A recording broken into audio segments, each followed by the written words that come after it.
Hey there, it's Jamie Dougherty, food and body coach, and today I want to talk to you about something very special. With the holidays just around the corner, I get asked a lot, Jamie, how do I choose between wine, whiskey, and wintergreens? This is a big question, I know, and I know you're dying for the answer, so let me just get right to it.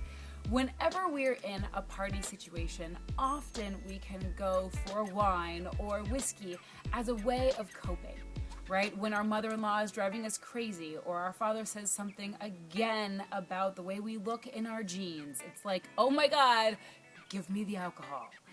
And we use that as a way of dealing with all those exciting and yet uncomfortable family and holiday situations.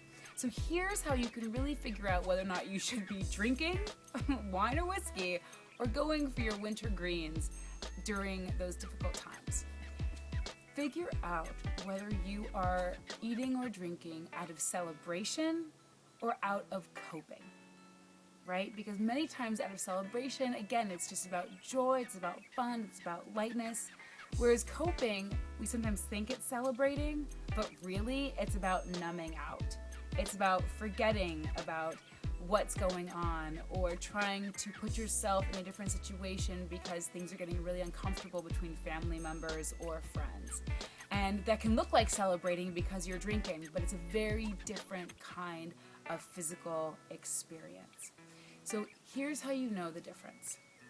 Whenever you enter a party, first check, how am I feeling?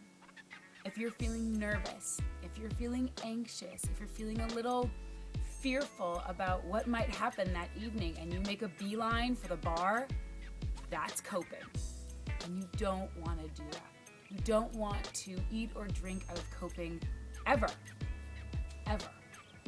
However, if you get there and you are just all light and fun and energized and can't wait, that glass of wine is just going to be better.